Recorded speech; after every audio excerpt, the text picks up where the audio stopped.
അതെ, അവൾക്കും സ്വാഗതം. ചുവന്ന പരവതാനി വിരിച്ച സ്വാഗതം. മൂന്ന് കാര്യങ്ങളൊക്കെ എന്താ സംഭവം? പറ കേക്കട്ടെ. എനിക്ക് ഇൻട്രോ പറഞ്ഞത് കേട്ടില്ലേ? സത്യത്തിൽ അങ്ങനെ തന്നെയല്ലേ? തീർച്ചയായിട്ടും. കാരണം ഭാരിച്ച പണിയെടുത്ത ഹാർട്ട് അറ്റാക്ക് ഉണ്ടാവുമെന്ന് ഡോക്ടറാ പറഞ്ഞത്.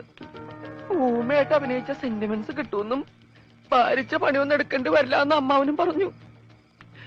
ഇങ്ങനൊരു ലൈഫ്, അത് ഈ ലൈഫിലൂടെ കടന്നു പോകുന്ന ആൾക്കാർക്ക് മാത്രമേ അതിൻ്റെ ഒരു അതിൽ എത്രത്തോളം അതിലൊരു വേദന ഉണ്ട് എന്നുള്ളത് മനസ്സിലാവുള്ളൂ.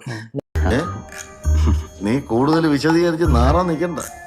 നോർമലി പുറത്തുനിന്ന് ആൾക്കാരെ കാണുമ്പോൾ എല്ലാം ഭയങ്കര ഹാപ്പിനെസ് ആണ്. അവര് ഇങ്ങനെ ചാന്തുപൊട്ടാണ് 9 എന്ന് കാണുമ്പോൾ ഒരു എന്തോ പോലെ നോക്കുന്ന ആൾക്കാരെ കാണുമ്പോൾ പേഴ്സണലി നമുക്കത് തോന്നുന്ന ഒരു വിഷമം, അല്ലെങ്കിൽ നമ്മൾക്ക് അത് ഉണ്ടാക്കുന്ന ഒരു ഇമ്പാക്റ്റ് അത് വളരെ വലുതാണ്. കാരണം നമ്മൾ എത്രയൊക്കെ സ്ത്രീ ആണെന്ന് പറഞ്ഞാലും, അല്ലെങ്കിൽ എത്രയൊക്കെ നമ്മൾ ട്രാൻസ് ആണെന്ന് പറഞ്ഞാലും, ആൾക്കാർ നമ്മളെ കാണുന്ന ഒരു ലെവലുണ്ട്.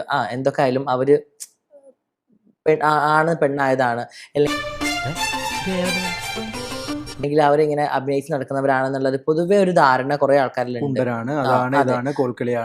അങ്ങനത്തെ നീ ചായ അടിച്ചാ മതി, നീ എന്നെ അടിക്കാൻ നിൽക്കണ്ട. ഓക്കെ കുറെ ധാരണകളുണ്ട്.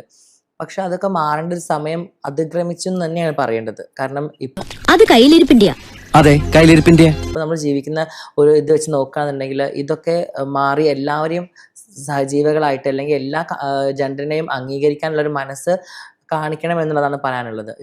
എന്റെ പൊന്നോ, ഈ ക്ലൈമറ്റിന്റെ കുഴപ്പമാണെന്നറിയില്ല, നീ ഈടെയായിട്ട് വളരെ ഇന്റലിജന്റ് ആയിട്ട് സംസാരിക്കുന്നു.